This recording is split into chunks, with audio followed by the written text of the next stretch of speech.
2011-র আগে আমরা অনেক আনন্দ নিয়ে কাজ করতাম, আমি স্বীকার করি। এত গিরগিটি যে আছে সেটাও সমাজের মধ্যে, এটাও মানুষ বোধহয় পরিষ্কারভাবে এখন বুঝতে পারছে। ভোটের আগেও গেছিলেন তৃণমূলের প্রচারে, কিন্তু ভোটের পরই সুর বদলে ফেলেছেন পরমব্রত চট্টোপাধ্যায়। জানিয়ে এবার টালিগঞ্জের শিল্পী মহলের ভেতর থেকে ভেসে আসছে তীব্র কটাক্ষ। অন্যদিকে 2021 সালের বিধানসভা ভোটের পর সোশ্যাল মিডিয়ায় উস্কানিমূলক পোস্ট করার অভিযোগে পরমব্রত চট্টোপাধ্যায়ের বিরুদ্ধে পুলিশে অভিযোগ দায়ের করলেন এক আইনজীবী। অভিযোগ দায়ের করা হয়েছে অভিনেত্রী স্বস্তিকা মুখোপাধ্যায়ের বিরুদ্ধেও। 2021 সালের বিধানসভা নির্বাচনের ফল ঘোষণার দিন সোশ্যাল মিডিয়ায় এই পোস্টটি করেছিলেন পরমব্রত চট্টোপাধ্যায়। পোস্টে অভিনেত্রী স্বস্তিকা মুখোপাধ্যায় কমেন্ট করেছিলেন, হোক হোক। এই পোস্টে ভোট পরবর্তী সন্ত্রাসে উস্কানি দেওয়া হয়েছে বলে গড়িয়াহাট থানায় অভিযোগ জানিয়েছেন আইনজীবী জয়দীপ সেন।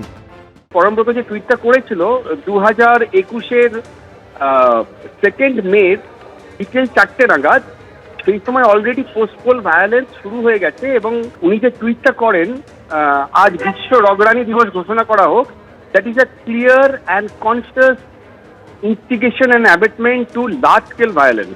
আমার মতে পরমব্রতর টুইটটা directly comes under the offence contemplated under section 107 of IPC. তো পুলিশ চাইলে এখন এদেরকে কাস্টাডিতে নিয়ে ইন্টারোগেট করতে পারে। 2021-এ বিধানসভা ভোটের ফল ঘোষণার দিন খুন হয়েছিলেন বিজেপি কর্মী অভিজিৎ সরকার। এরকম অত্যাচার কেন করছে না? যে জিতুক, যে যেভাবে রাজনীতিকে সাপোর্ট করুক, আমার কোনো আপত্তি নেই। মুড়ি মুড়কির মতন বোম ফেলছে। পরমব্রত চট্টোপাধ্যায়ের বিরুদ্ধে অভিযোগ দায়ের প্রসঙ্গে সে কথাও টেনে এনেছে বিজেপি। ওই দিনটা আমাদের মনে আছে, ওই দিন কিভাবে অত্যাচার নেমেছিল মনে আছে, কিভাবে অভিজিৎ খুন হয়েছিল মনে আছে। আমরা বিভিন্ন জায়গা থেকে ভিডিও এবং কলগুলো পাচ্ছিলাম যে আমাদের কার্যকর্তাদের বাড়ি ভাঙা হচ্ছে। তৃণমূল জমানায় রাজ্য সরকারি কমিটিতে জায়গা পেয়েছিলেন পরমব্রত চট্টোপাধ্যায়।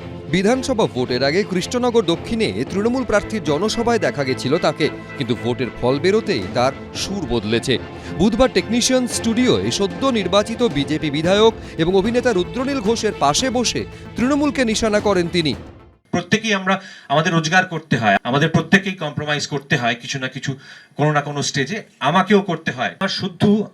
আমার সদ্যজাত সন্তানের মুখের দিকে তাকিয়ে দাঁতের দাঁত চেপে ওই জিনিসটা করেছিলাম, আমার কোনো উপায় ছিল না। তাই এই পরম পরিবর্তন নিয়ে ইন্ডাস্ট্রির ভেতর থেকেই এসেছে তীব্র কটাক্ষ।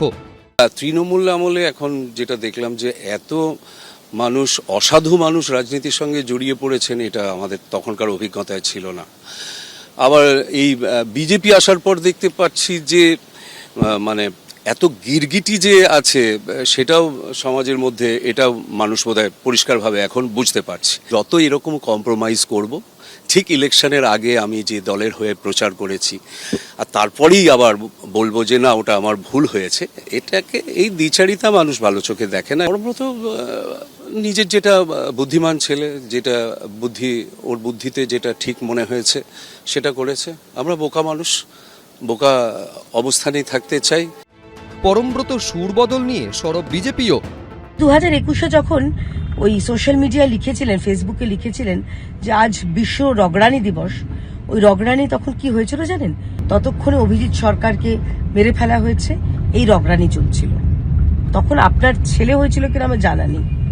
আচ্ছা, অভয়ার সময় যদি কথা বলেন, অভয়ার সময়তেও তো 2024 অভয়া হয়েছে আর 2025-এ আপনার ছেলে হয়েছে। তাই সেই সময় কার মুখের দিকে তাকিয়ে আপনি চুপ ছিলেন আমি জানি না। তাদের বিরুদ্ধে অভিযোগ দায়ের প্রসঙ্গে প্রতিক্রিয়ার জন্য পরমব্রত চট্টোপাধ্যায় ও স্বস্তিকা মুখোপাধ্যায়কে একাধিকবার ফোন করা হলেও তারা ফোন ধরেননি, SMS এর উত্তরও দেননি। সৌভিক মজুমদার, কৃষ্ণেন্দু অধিকারী, এবিপি আনন্দ। এবিপি আনন্দ, এগিয়ে থাকে, এগিয়ে রাখে।